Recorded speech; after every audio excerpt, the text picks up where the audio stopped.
6 de mayo de 2026, Bear y su esposa Tiff se adentraron en las profundidades de las montañas Apalaches en Virginia Occidental para acampar a la orilla del infame New River Gorge. Arribaron pasadas las 11 de la noche, a ciegas sobre lo que los rodeaba en medio de una penumbra absoluta. El destino elegido arrastraba su propia estela de sangre. New River Gorge fue uno de los parajes más violentos en los albores de Estados Unidos, un territorio salvaje donde los asesinatos en las orillas eran rutinarios y el cauce del río servía como fosa común. Casi de inmediato, la pareja quebrantó las reglas doradas de los Apalaches: jamás salir tras el anochecer y nunca silbar en la penumbra. Ellos cometieron ambos errores en cuestión de minutos. Presintiendo el peligro, Tiff se rehusó a abandonar la camioneta. Bear descendió solo con una linterna entre una niebla espesa y baja que devoraba el cauce del río. Apenas a unos metros, la oscuridad lo tragaba todo. Un crujido sospechoso entre las copas de los árboles llamó su atención. Bear lo detectó por el rabillo del ojo, pero decidió continuar la marcha. A medida que se distanciaba del vehículo, los ruidos se intensificaron. Pisadas entre la maleza y siluetas desdibujadas moviéndose en torno a su posición, mientras la linterna perdía eficacia. Una vibración rompió el silencio. Era una llamada de Tiff avisando que algo había golpeado con fuerza la carrocería de la camioneta. Bear emprendió el regreso a toda prisa. Al llegar, encontró a Tiff al borde del pánico tras haber vivido el impacto estando sola y encerrada en la inmensidad del bosque a medianoche. So right now we have currently set up our camp at the, what's it called, babe? New River Gorge. The New River Gorge, which actually went through Thurman too, my memory. New River Gorge though, and this river has history too. There was so much bloodshed here that bodies used to be tossed in this river right here. And people were probably killed. There was so much killing going on in these days. This area was considered like the Dodge of the West of those days. Very violent times. History, a lot of history here. Anyway, but deep in Appalachia, which is supposed to be haunted. We're not even supposed to be out here at night, and we're going to stay here all night. And right now, we're not allowed to be out here? No, you're not supposed to be out at night in the Appalachia. Maybe they just don't want people coming to their home. I mean, we're not going to anybody's house to camp. That is one of the things that's said, though, is like once the sun goes down, everybody get indoors. They also say not to whistle. Babe, you want to whistle? I can't whistle. Okay. We just broke 2 rules right there. We're out in the mountains at night, and we just whistled. Just did it again. Anyway, let's check up on our food real quick. And I'm starving. Tiff's starving. And then we'll get to exploring this area a little more. I'm not exploring. You might go exploring. But first, if you like this kind of content right here, make sure to smash that like right now. Also, hit that subscribe.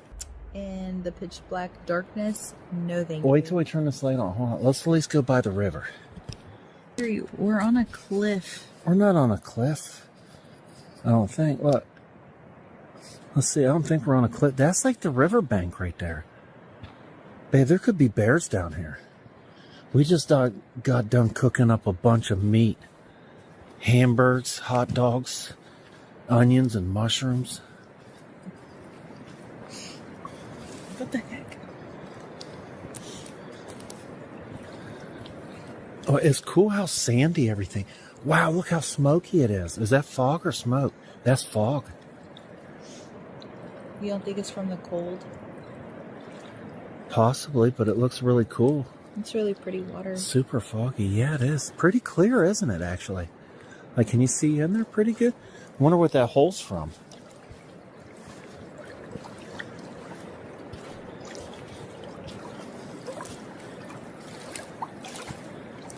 Wow, it is really clear.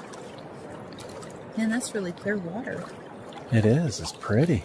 It is really pretty. Shine your flashlight across. I want to see how... Oh, it's not that big.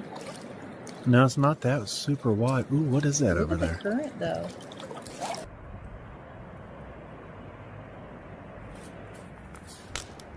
Oh. Something just moved up there. Man, that's so thick in some spots.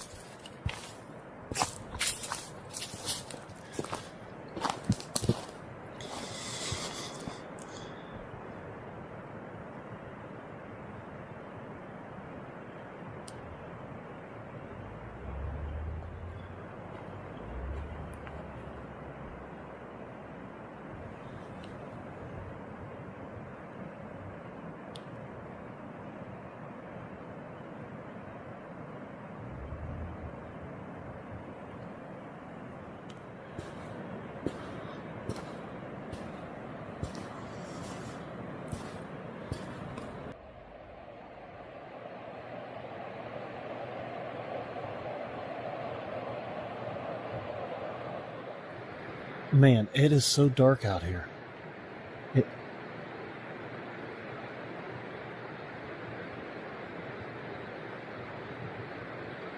swallows up my flashlight.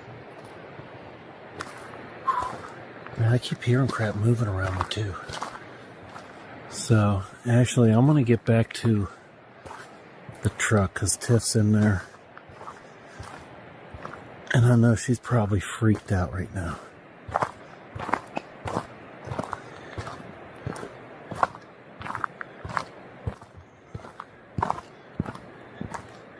Alright, so Tiff just texted, and I guess something hit the truck.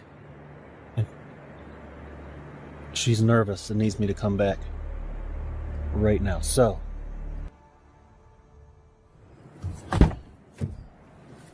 babe, what happened? It's too scary. It's the Appalachian Mountains. It's just too scary. Please come in. And stop filming me. What hit the truck? What was you talking about?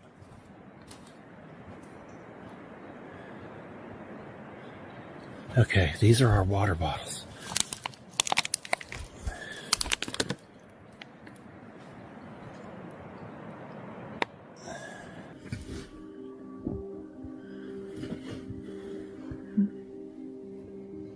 Anyway, I did hear some weird things out there.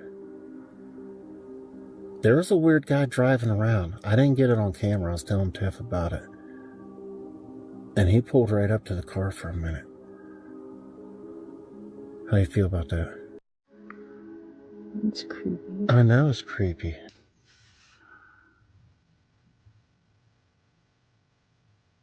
What are they? Oh, now they're outside but without flashlights. One dude's walking around with no flashlight.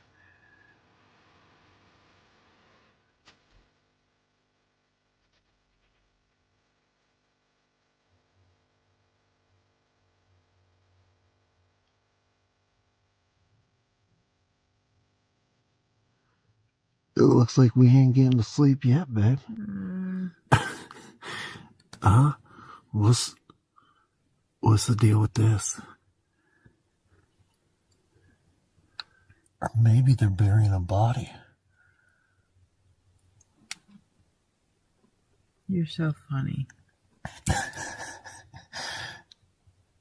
Sandy ground.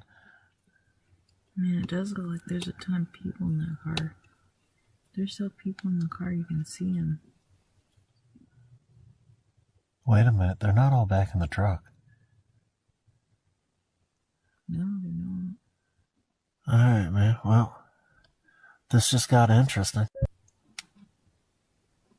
You're so funny. Sandy ground. Man, it does look like there's a ton of people in that car. There's still people in the car. You can see them. Wait a minute. They're not all back in the truck. No, they're not. Alright, man. Well, this just got interesting. I don't like having this light on. 3:30 a.m. Tiff awoke to multiple people walking around our truck with no flashlights. Needless to say, she woke me up immediately. I didn't have time to film it, even have time to think. We jumped in the front seat. We hightailed it out of the location and drove all the way home from there with only like a couple hours of bad sleep maybe. But we did make it out safely, and that is one of the dangers of camping that you can come across. Now, if you guys haven't seen the video of me and Tiff... Atrancaron los seguros y Ver reveló un detalle inquietante de su trayecto.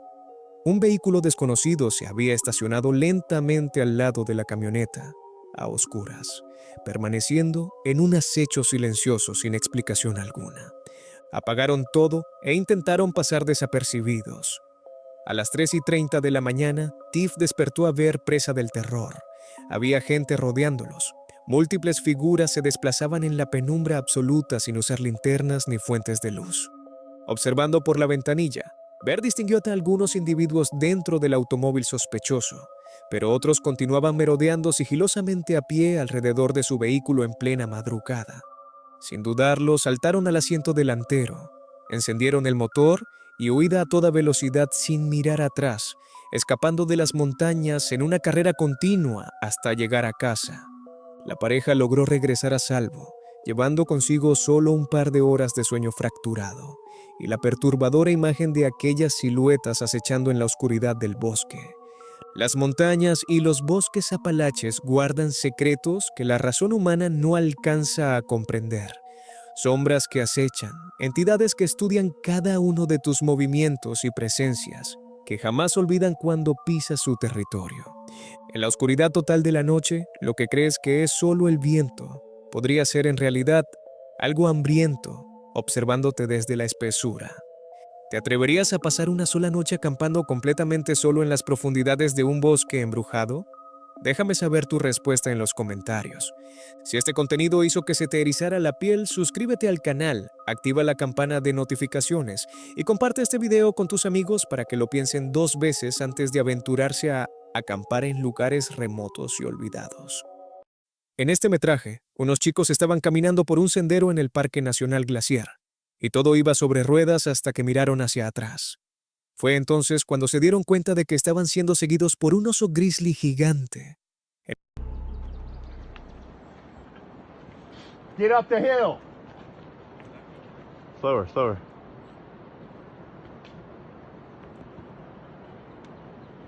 You let me know when you think I should put a little spray that way. Huh? You let me know when you think I should put a little spray that way. Hey, hey, get out that hill! Yeah. Hey, get up that hill! Get up that hill! Go on, get up the hill! Get out of here! Watch him.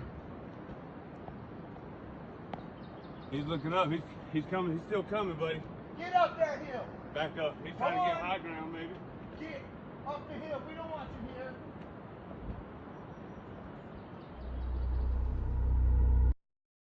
En ese momento comenzaron a grabar y uno de los chicos, que parecía un poco más valiente que el resto, comenzó a hablarle al oso.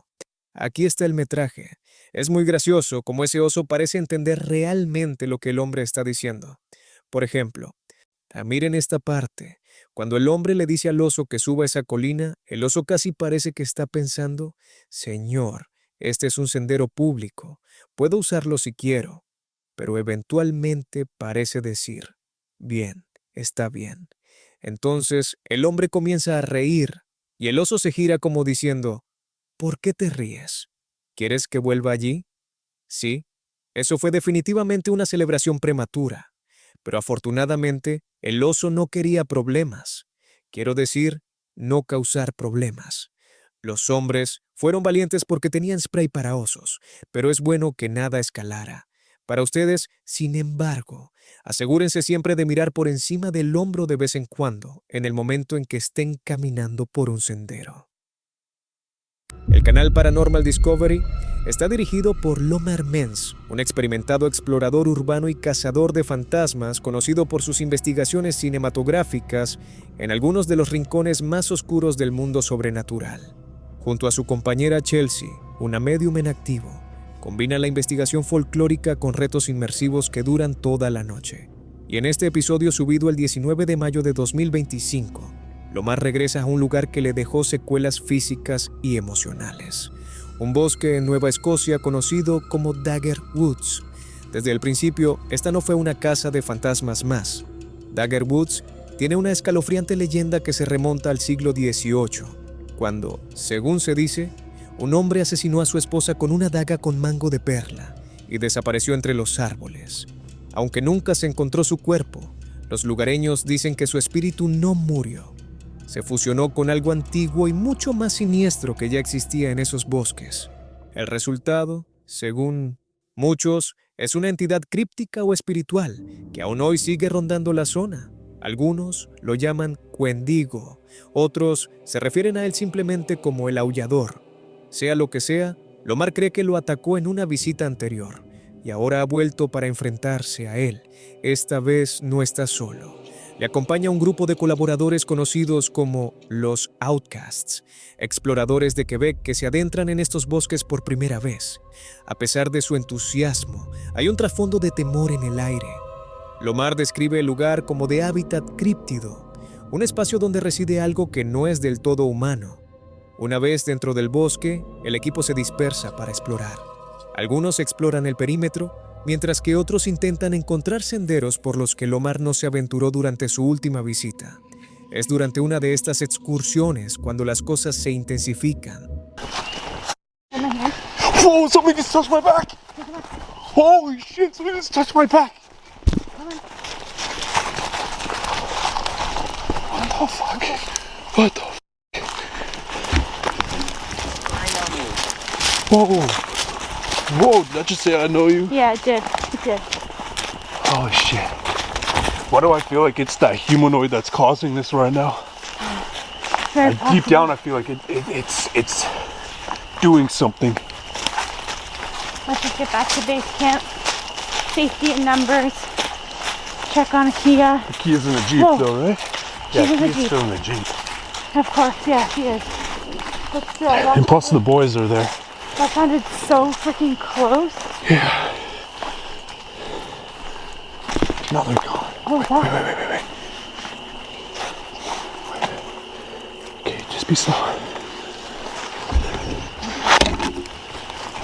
Coyotes won't attack. Oh my, I just heard a clap.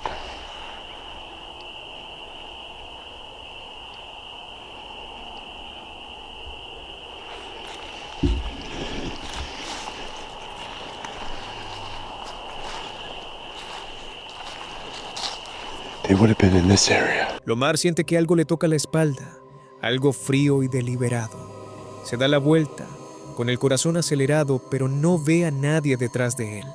El momento queda capturado por la cámara, junto con una distorsión del audio y unos susurros.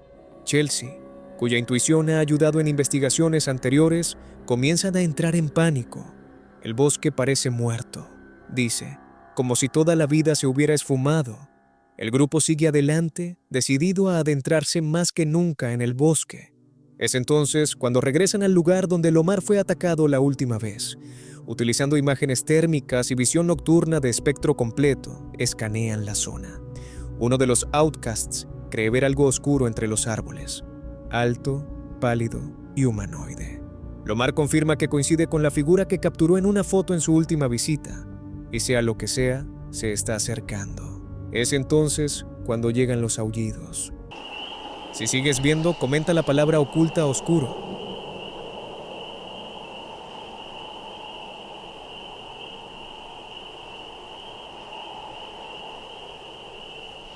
Can you see us? That's insane. So nauseous. Really? Yeah. Like, I can't shake this gut feeling. Like something is just wrong. Do we need to turn back? No, we can keep pushing, but like... Lungs. Okay, what was that? That was like a bark. From like that way. That's not a Kia. No.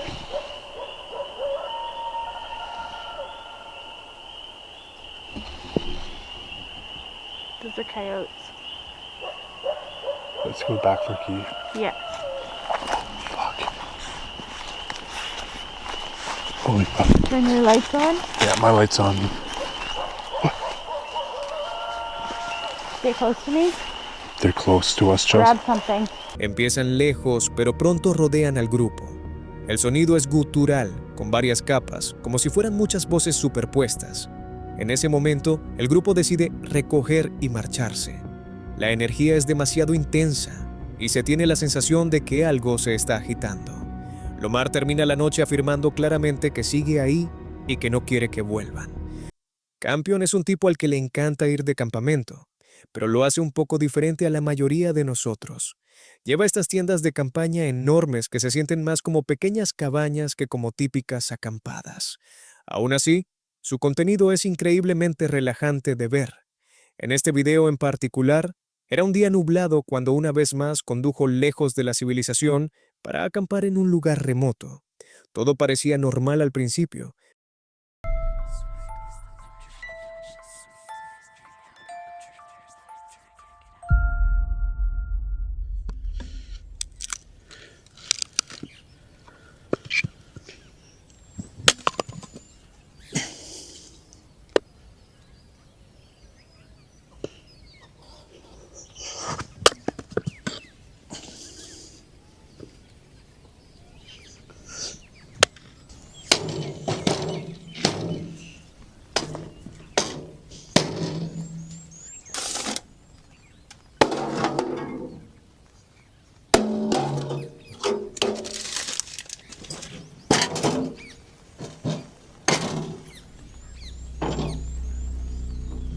Pero algo sucedió que realmente puso en riesgo su vida. Instaló la tienda y cortó algo de leña para la pequeña estufa que trajo con el fin de mantenerse caliente durante la noche. Se pronosticaba lluvia una vez que cayera la oscuridad, así que quería tener todo listo a tiempo. Tenía todos los ingredientes para una noche perfecta. Se puede sentir el sonido de las gotas de lluvia golpeando la tienda.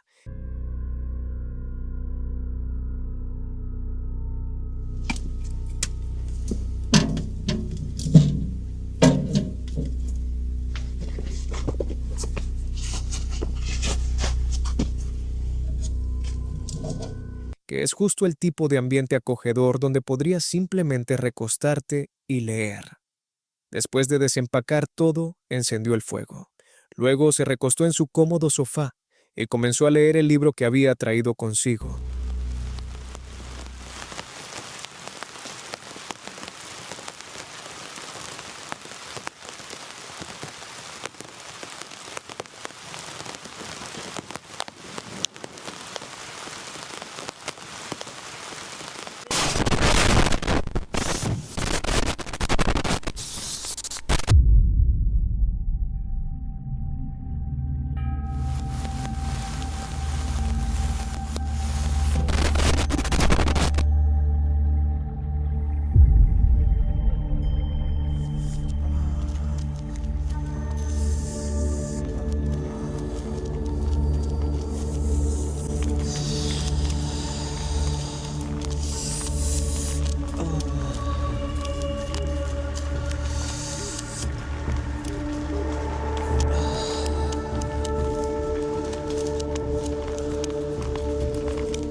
Pero fue entonces cuando sucedió algo completamente inesperado. La tienda colapsó y se encontró parado bajo la lluvia con una lesión que podría haber sido mucho peor. Entonces, ¿qué sucedió realmente? Después de leer por un rato, probablemente comenzó a sentir demasiado calor y se levantó para mover el sofá a un lugar diferente. Esa pequeña decisión pudo haber sido la más afortunada que pudo haber tomado. Momentos después, la estufa explotó inesperadamente. ¿Por qué? Parece que accidentalmente puso un pequeño soplete de gas en el compartimento superior de la estufa y se olvidó de él. A medida que la estufa se calentaba, el soplete probablemente también se sobrecalentó, causando eventualmente la explosión. Tuvo una suerte increíble de haberse alejado cuando lo hizo. Si todavía hubiera estado sentado en el lugar original, las quemaduras podrían haber sido mucho más graves, posiblemente afectando todo su lado derecho. En cuanto a la idea de que fue hecho a propósito, eso realmente no tiene sentido. Que no habría forma de que supiera exactamente cuándo explotaría el soplete. Podría haber sucedido en cualquier momento. Si hubiera sabido que estaba allí, no se habría quedado tan cerca de la estufa en primer lugar. En mi opinión, fue simplemente un error, uno desafortunado que provocó un incendio. Por suerte, solo sufrió una quemadura en el brazo. Aún así, la situación lo obligó a empacar todo bajo la lluvia e irse de inmediato. Suscríbete y dale like para no perderte todo el contenido que comparto en mis redes sociales. Sígueme en Facebook, TikTok y YouTube.